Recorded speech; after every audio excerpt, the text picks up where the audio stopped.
Well, good evening, ladies and gentlemen. Good evening, ladies and gentlemen. Welcome to the University of Glasgow. My name is Anton Moscatelli. I'm principal of the university, and it's my very great pleasure to welcome you to the latest in a series of public lectures arranged under our Policy Scotland banner. Previous speakers in the Policy Scotland lecture series have included Lord Kerr, Sir Ivan Rogers, Sir Martin Donnelly, and Ruth Davidson, amongst many others. I do believe that these lectures are highly significant. They reaffirm this university's position as an important venue for leading commentators in their field to share their insight on the defining issues of the moment. There is, of course, no bigger issue than what has been happening in politics, and that's been one of the areas that we've covered in the Policy Scotland lectures, which is Brexit. But of course, now we have another big topic which has been much in the news as well, and I'll say a bit more about that in a moment. All of the topics in the lecture are in the Policy Scotland series are about what country we want to be, and I think that is the common theme that runs across all of these lectures that we've run. And that brings me to this evening's speaker, and I'm delighted to welcome our distinguished lecturer for tonight, David Martin. David is the most influential of those people who've represented Scotland, or indeed any part of the UK in the European Parliament.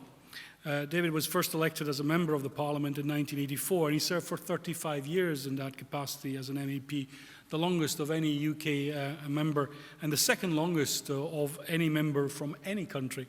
He was also Vice President of the European Parliament between 1989 and 2004, the longest spell of office in that very senior post. David played a major role in developing the accords which led to the Maastricht Treaty, served as a rapporteur on both the Maastricht and Amsterdam treaties, and he's been very influential in recent years, and he's spoken to it at the university in developing EU trade policy, where he's an acknowledged expert. In a sense, this is almost an inaugural lecture for David, because he's been appointed recently to the College of Social Sciences here in the university as a visiting professor, where he works very closely with the Policy Scotland team. And his knowledge of Europe, of course, and standing in European institutions and in Scotland in his latest capacity, involved with the Citizens Assemblies, will be hugely valuable to us, whatever the outcome of the debates, the many constitutional and issue debates that we're currently undergoing in Scotland and the UK. I also know David because he's a member of the Standing Council, of the First Minister's Standing Council on Europe, which I currently chair, and David's been offering some fantastic advice to me as chair over the 3 years that body has run. And he's highly regarded across the political spectrum, and his ability to work across political divides and his knowledge and personal qualities have led to this appointment as co-chair of the Citizens Assembly of Scotland, which he's going to speak about tonight. So the Assembly is going to try and gather views on that most fundamental question to which I referred earlier: what kind of country do we want to live in? And I'm sure that developing the deliberative process involved in Citizens Assemblies will present several interesting challenges, but I'm pretty sure that there's no better candidate as co-chair to tackle this calmly and competently like David. David, warm welcome back to the university. You've been here before. Can I now invite you to speak to us on the topic that you see there? And afterwards, you'll have an opportunity to ask questions of our speaker, and I'll moderate a Q&A session. But over to you, David.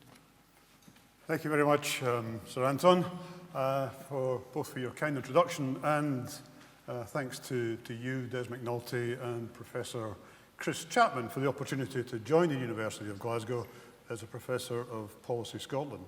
And I have to say it is a real privilege to be part of the university, which combines a global reputation for academic excellence with a firm grounding in the local community.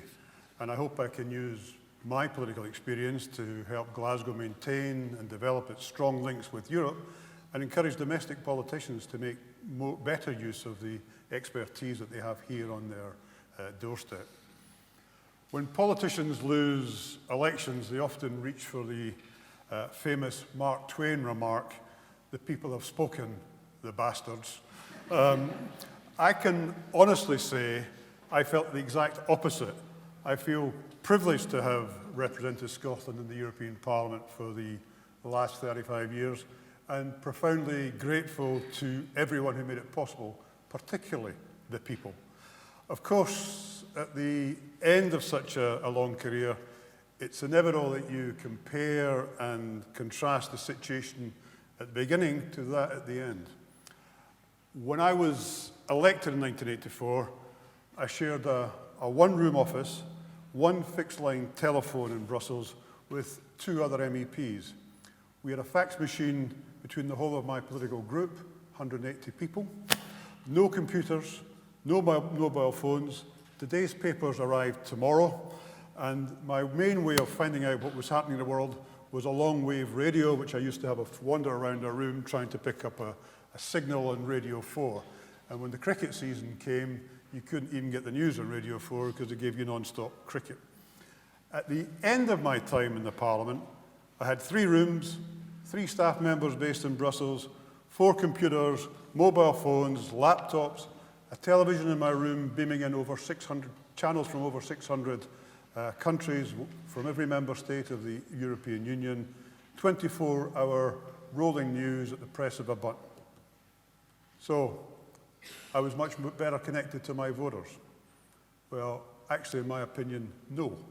All this information overload can leave you operating in a bubble. And for me, this was brought home to me most dramatically when I was the Parliament's rapporteur on something called ACTA, the Anti-Counterfeiting Trade Agreement. There was a massive lobbying campaign on this with the pharmaceutical companies, the music industry, and other copyright holders lined up against Google, Facebook, and groups like Anonymous. And some of you may remember the Anonymous people, they used to wear these Guy Fawkes masks. At the height of this campaign, because I was the rapporteur, I was getting 10,000 emails a day. And so, as we say in Scotland, I assumed this was the talk of the steamy. Yet, back in Scotland, when I spoke to family, friends, neighbours, or at meetings, I discovered that few, if any of them, know or even cared about ACTA. So, a tool which is, in theory, allows ordinary citizens better access to their politicians actually amplifies the interests of organised interest groups. And here, let me be clear, we're not just talking about big business. In a brilliant interview, and I don't know how many of you managed to read it, in a brilliant interview with the Sunday Herald, the comedian Ben Elton outlined his concerns. He said, there's a paradox that the internet tells us everything but prevents us from learning anything. Nobody knows what's going on anymore. The national focus evaporated with the internet. He said, I know it's a truism to say we live in a post-truth society, but really that is the case. If you want to deny that vaccinations, which self-evidently have changed the world for the better and saved millions of lives, there are a million sites to prove it. Or if you want to prove that 9/11 was carried out by the CIA or even your local greengrocer, I'm sure you'll find a site to prove that as well. And this fake news has infected politics. We have to admit, even as a politician, that politicians have always bent the truth for electoral advantage. But we now have it on an industrial scale, and frankly, not just on the other side of the Atlantic. We know that the Prime Minister has lied to the Queen, which of course is outrageous, because most of us assumed that that was Prince Andrew's role. I also believe that social media has changed the tone of politics. Again, we've always had robust debate, but that robust debate has now boiled over into contempt for the views of others. So, why did Mike Russell, the Cabinet Secretary responsible for the Citizens Assembly, who is a combative SNP politician, invite me, a defeated Labour politician, to take on the role of co-convener of Scotland's Citizens Assembly? I think in part it's because we're both Democrats and come from a generation of politics who understand that without differing views and competing visions, there is no democracy. And I don't know for sure, but I think it might also date back to a conversation we had at a Burns supper in Brussels in January of this year. when we discussed how, for many, politics was not something done by them or even for them, but to them. And that despite all the millions of Twitter postings, for most people, we do not have a participatory democracy, but an audience democracy. 90% of the population are not involved in any way in the democratic process. We both believe that there has to be a better way of engaging the public in the political process. So when he called me 4 or 5 months later, after the Burn Supper in Brussels, as it happens, I was wandering around Marks and Spencers and Bears then, and he called me to ask me to do this. Frankly, I had no hesitation in agreeing to be one of the co-conveners, because I regard this as a really exciting development in Scottish politics. And I know my fellow convener, Kate Wimpress, who comes from an arts and community background and brings different skills and perspectives than mine to the Assembly, shares my enthusiasm. And she, I think, quite perceptively described the Assembly as an opportunity to have real people in the room making a real difference. The American political scientist James Fishkin put it slightly differently, but he described the Citizens Assemblies, or as they're sometimes known, people's juries or mini-publics, as an opportunity to answer the question, what would the people think should be done if they could consider key issues under good conditions for thinking about them? So, before I go on to talk specifically about the Citizens Assembly of Scotland, I want to emphasise that what we are undertaking is not just public engagement as usual. There are a wide range of well-established ways that governments consult with the public, from opinion polling to workshops with stakeholders or service users through to formal written consultations. They all have their place, but this is something different. Citizens' assemblies are fundamentally an innovative structure for engagement with the public that are characterised by two key features. Features that differentiate them from our more well-established ways of involving the public in the work of government. Firstly, the participants are randomly selected to be broadly representative of the population at large. In other words, this is not about hearing from the usual suspects, the loudest voices, or the organised groups that exist to represent different interests. And secondly, that the participants are taken through a structured process of learning, dialogue, and deliberation before being asked for their opinions, hopefully ensuring that the final outcomes are the products of informed consideration and a process of public reasoning. And as such, this is not just a once-off, something new for Scotland, but something I believe needs to be seen as a crucial part of embedding a wider participatory agenda in the way that we do government in Scotland. The focus on participation is something that was firmly established way back when the Scottish Parliament was established in its standing orders. And from the outset, successive governments have looked at ways of giving the Scottish public opportunities to play a more active and involved role in influencing the decisions that affect their lives, their communities, and their futures. The Citizens Assembly of Scotland is an opportunity to realise this ambition in a bold and decisive way.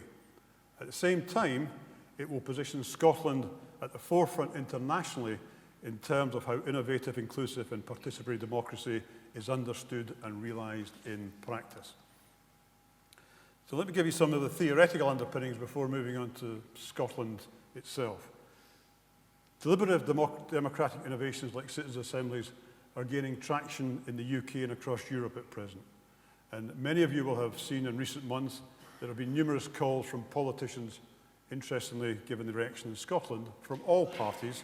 There's been interest from the media and the civil society organisations for citizens' assemblies to take place across the UK on a wide range of issues, from Brexit to our approach to criminal justice and climate change. In part, this demand has been driven by an increasing sense that the public are disconnected from the decision-making in the UK, giving rise to a lack of trust in politicians and political institutions to really serve the best interests of the public. In contrast, deliberative processes like citizens' assemblies have been held up as having the potential to challenge this disconnect by giving ordinary members of the public an opportunity to meaningfully influence the decisions that affect their lives, their communities and their futures in an informed and considered way. This has been picked up by many as a way of helping to get our existing political institutions back on track with the will of the public as a whole. Deliberative democratic innovations like citizens' assemblies, however, are not about challenging or seeking to replace our current system of representative democracy. Indeed, across most Western democracies where models like this have been adopted and used, it's clear that so far they only serve as an advisory function. Instead, they seek to complement representative democratic structures by giving elected decision makers access to a different type of information and understanding of public opinion than might otherwise be available to them. That is, the informed and considered view of a broadly representative cross-section of the public who have had the opportunity to go through a process of learning, dialogue and deliberation on an issue before coming to a conclusion. What processes like citizens' assemblies do, however, is they set out to challenge how public discussions about contentious and controversial issues take place within society. Most of our current public discourse about public policy issues is based on the tradition of debate, where sides are drawn and the objective is to win, to literally beat down opposing arguments in order to gain support for a predetermined position. In a deliberative process, like a citizens' assembly, the underlying goal is to change the way that the public discussion takes place by focus on building patterns of dialogue and deliberation into the process. The word dialogue is particularly important here. Dialogue is intrinsically a collaborative process of shared inquiry, unlike patterns of debate, which tend to entrench established points of view, allows people to expand their understanding and explore and discover common ground. Establishing dialogue between people, therefore, is not simply about creating space for people to talk with each other, but is instead about putting in place the conditions that enable conversations explicitly focused on building an understanding of different points of view. When space and time is given to developing meaningful dialogue between a diverse group of people, the potential for them to discover aspects of common ground are increased. Further, in something like a citizens' assembly, it enables members to enter into the deliberation stage with a wider appreciation of what is important to others and why. This foundation, in turn, supports the members to engage in effective deliberation, weighing options and making choices together in order to deliver, hopefully, a win-win situation. But if not, at least an outcome that everyone involved will accept as fair, informed, considered, and something that they can all live with. And now, let me turn to the specifics. And the Citizens Assembly of Scotland. When the First Minister announced in April of this year that the Scottish Government was to convene a Citizens Assembly of Scotland, she made clear that this was an initiative about embracing a new approach by government to understanding the people of Scotland's ambitions for their country. And she established three broad questions for the Assembly to address. What kind of country we are seeking to build? How best can we overcome the challenges Scotland and the world face in the 21st century, including those arising from Brexit? And what further work should be carried out to give us the information we need to make informed choices about the future of the country? This remit not only establishes the Citizens' Assembly as a forum for having the admittedly potentially difficult and divisive conversations that are needed about Scotland's future, but I think demonstrates a high degree of trust in the ability of people to have a mature, informed, and considered conversation about the future of Scotland. As everyone knows, the remit of the Citizens' Assembly has been controversial among the political parties, and I've set out my views on that debate previously, so I don't intend to go over that again tonight. But that aside, it remains the case that the remit is very broad, and that an early priority for the Assembly will be to bring focus so that its members can agree the more detailed areas where they want to take evidence. The government has made it clear that it's for the Assembly, under the independent stewardship of the conveners, to determine these matters. And it might be helpful if I set out a few comments on how we are thinking on these issues. First of all, it's important to note that the Assembly is taking place against a backdrop of significant uncertainty about Scotland's place in the world, including our relationship with our near neighbours in the UK and our wider partners in the EU. And in particular, despite what the Prime Minister says, we don't know for certain yet whether we will remain in or leave the EU, and if we do leave the EU, when we will do so and on what terms. The Scottish Government has made clear its intentions to hold a further independence referendum, and most recently the programme for government said that it intends to refresh the propositions set out in the previous white paper. The upheaval at Westminster further demonstrates the uncertain outlook for our constitution and our politics. And I think this backdrop matters. There's no doubting that different constitutional journeys will have a profound impact upon the lives of citizens. There will be choices to be made, certainly in elections, and possibly in further referendums on EU membership or independence. The conveners of the Citizens Assembly are very clear that our remit does not extend, and let me repeat that, does not extend to making these choices for people. So anyone who looks to the Assembly to validate a particular constitutional outcome is, I'm afraid, going to be disappointed. It would not be possible to take the range of evidence and undertake the deliberation required to work through any, let alone all those constitutional choices, and come to a conclusion that meet the quality standards required and which could realistically be agreed and seem to have been reached fairly by the Assembly members. That said, the Assembly can help people to think through what they need to know when faced with such big choices and to set expectations about how citizens are supported to take decisions. It can help them explore how different constitutional changes might impact in real life and to answer the questions set in our remit on what information people need in order to be able to make choices about the future. Not everyone would agree, and of course they're entitled to their view, but I come to the Assembly firmly of the view that the Constitution is instrumental. It's a means to an end rather than an end in itself. And I don't doubt the importance of matters about how we are governed and how decisions are taken, but it's a test of any arrangements in the real world in enabling the best possible outcomes for people that matters to me most. Outcomes that are fair, that meet our needs now and into the future, and help us to give our best to each other and to the world. So, as far as I'm concerned, the Assembly will not dwell upon these constitutional issues, but will consider them in the context of the state of the nation and the outlook for the future.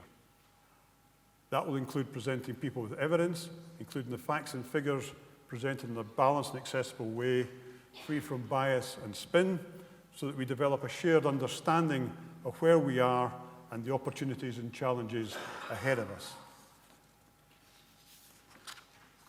And while the Citizens Assembly will be producing a report for government as a result of its deliberations on these topics, ultimately it is there to produce recommendations for activity on how people are supported, including the information they need to make informed and reasoned decisions when they're making choices about Scotland's future.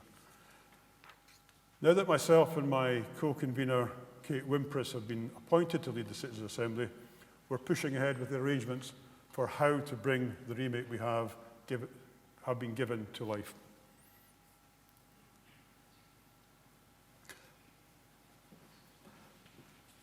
The Citizens Assembly of Scotland is the biggest, most ambitious example of a Citizens Assembly held in the UK to date, both in terms of the number of members and the fact that it will be meeting over 6 weekends between now and the end of April. In taking on a leading role in this exciting democratic invitation for our country, I admit that both myself and Kate have embarked upon a steep learning curve about the role and value of participatory democracy and deliberative approaches to public engagement. We have, however, been fortunate of being able to benefit from the experience of experts and innovators in the field of deliberative democracy from across the United Kingdom, across Europe, from Canada and Australia, to help inform our plans overall. And we are very grateful to the people who have given their time and knowledge to support and assist us on this journey. What these discussions have confirmed to us is that while still innovative, citizens' assemblies are not experimental. Their value to political decision-making has clearly been demonstrated time and time again. From the City of Melbourne's People's Panel, which came together to inform the development of the city's 10-year financial plan and produce recommendations to wipe out the city's projected overspend. To the Citizens Assembly in Gdansk in Poland, which effectively addressed the issue of flood prevention in the city. The 21 regional citizens' assemblies in France that worked to develop propositions on the 4 key topics of the grand national debate: ecological transition, tax system, organisation of state and administration, and democracy and citizenship. And we've also taken a number of specific lessons from some local examples. If the Irish will forgive me for calling them local. The Citizens Assembly of Ireland, for example, which brought together 100 people to explore 5 topics over 18 months. The repeal of the 8th Amendment, where the Citizens Assembly's recommendations led to a referendum to change the abortion law. They looked at the challenges and opportunities of an ageing population, making Ireland a leader in tackling climate change, the manner in which referenda are held, and fixed-term parliaments. The experience in Ireland has shown us that people are willing to give over significant amounts of their time and engage constructively with complex and contested issues when they see the issues as being of national importance. And the UK Parliament itself commissioned the Citizens Assembly on the future funding of social care to inform their report on social care. And this is a very positive example because the committee's findings, the way the committee treated those findings gives us confidence that the public are able to produce within this framework considered, relevant and useful recommendations to government when given time to consider, learn and discuss the trade-offs that need to be made in difficult decisions. And recently, the Welsh Assembly has just completed a Citizens' Assembly. So this is, to repeat, not experimental, but innovative in the Scottish context. So for the Citizens' Assembly of Scotland, however, while we're drawing on all this international good practice, we are developing a model that is distinctly Scottish, one that is responding directly to our own unique history, culture, and context. And to do this, we are drawing on 7 key principles agreed to guide all the aspects of the Assembly's development and operation. Perhaps the most important one, again given some of the hysteria around this when it was first announced, is independence from government. Transparency, inclusion, accessibility, balance, cumulative learning, open-minded. 7 key principles on which we will be working. How we are putting these principles into practice in the lead up and throughout the life of the Citizens' Assembly is what I would now like to focus on. Independence from government. An assurance of the Citizens' Assembly's independence from government was a key condition upon which Kate and myself have taken on the roles of co-convener. The Memorandum of Understanding that we signed with the Minister, Michael Russell, ensures that we're able to pursue this role free from interference and intervention from government and gives us the freedom to deliver on the remit entrusted to us in the way that we see fit. Our role of conveners is one of stewarding the Assembly, and by that I mean overseeing the planning arrangements in order that the Assembly delivers its remit and members are supported, convening meetings of the Assembly by hosting and contributing to the meetings, representing the Assembly by being a voice for the membership of the Assembly in the media, and bringing the work of the Assembly to the attention of the wider Scottish public. To further ensure we can do this, the Government is provided with the support of an impartial Secretariat. The Secretariat is largely staffed by civil servants, but they are seconded into this role, and throughout the life of the Assembly will take their direction from us, the conveners, rather than from ministers. And I'm delighted that Ian Davison, Deputy Director with the Scottish Government, has taken on this task of leading this team, and I'm pleased that Ian is here tonight, and I'm sure Anton will be delighted to know he's also a graduate of this august institution. I'm also pleased he's here because I'm sure he'll be able to answer all the difficult questions we get later on. The independence of the Assembly is also being further assured by the appointment of independent contractors to recruit the Assembly members, and I'm going to say more about that later. It's also been supported by an independent design team and facilitation team who will work with Kate and myself to plan and deliver the Assembly meetings. On transparency, we have agreed that at all levels of the operation of the Assembly, we will be transparent, from the framing of the questions to the selection of the members, the expert witnesses, through to proactive publication and live streaming of deliberative sessions and clarity about what the outputs will be used for. So, to try and draw this together, I've laid out in some detail why a Citizens Assembly is different from a focus group or a public meeting. I've given you some idea, I've given you outlined the remit we've been given, and some idea of the modus vivendi of the Assembly. But for the Assembly to work, it must be a genuine mini-public or microcosm of society. So before concluding, I want to share with you the basis on which we've recruited the members of the Assembly. You'll see from the PowerPoint that we've used geography, age, ethnic origin, educational qualifications, limiting long-term conditions to ensure that the Assembly members reflect Scotland as a whole. We had a more, frankly, very difficult discussion about whether we should include voting intentions in this matrix. Should we just assume that any microcosm would automatically reflect political attitudes, or should we specifically build this in? We took a long time to discuss this, but in the end, we decided to build in 3 political criteria based on voting intentions. Based firstly on voting intentions, attitudes to the EU, to EU membership, and Scottish independence. And you can see the percentages that we went for. Maybe you can't, can we? No, we can't. Yes, we can. How we did this was we went back over 12 months of opinion polls. And so rather than take one snapshot, we took a series of opinion polls over a year. Some people looking at these pie charts might think SNP at 30% is way below where they are in the current opinion polls, but as I say, that was based over the last year. Some might say even support for independence is slightly higher than in the last pie chart, but again, because we didn't just decide to take a snapshot, but a long-term perspective, these are the figures that we came up with. So we added voting intentions to the other criteria, and if we can go back, I'll just quickly go through the other criteria. We wanted to ensure that Scotland was represented across the whole age spectrum from 16 to 75, and this is the breakup that we ended with. We wanted to make sure we were gender balanced, reflecting the Scottish population, and that means there are more women than men going to be involved in the Assembly.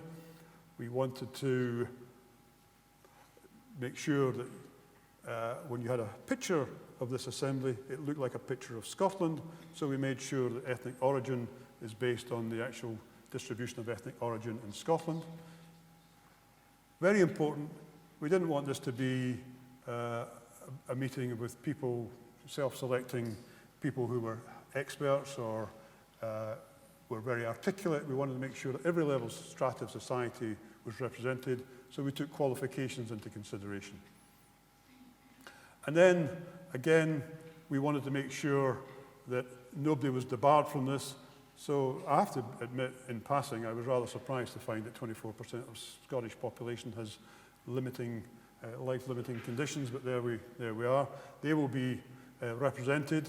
Anyone who needs assistance with care, with special hearing needs, or any other facility, again, because of the budget provided by the Scottish Government, that will be provided so everybody will be able to take part in this Assembly on a fair basis.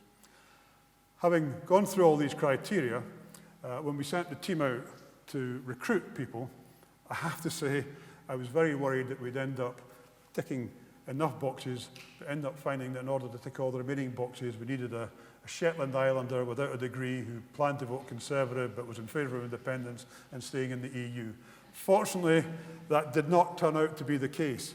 The good news, can't quite announce it tonight, I was hoping I might be able to, but the good news is we think we will soon be able to announce that the makeup of the Assembly is going to be very close to the mini-public we set out to recruit in the first place. I hope at the end of the Citizens Assembly process, we have a better idea of the aspirations and real concerns of the Scottish people and more clarity on the obstacles to dealing with them. At the end of the process, the members do not necessarily have to agree, but I hope they will have more clarity on what it is they're agreeing or disagreeing about. Thank you all for your attention, and as Anton said, I'm very pleased to take questions at this stage. Thanks very much.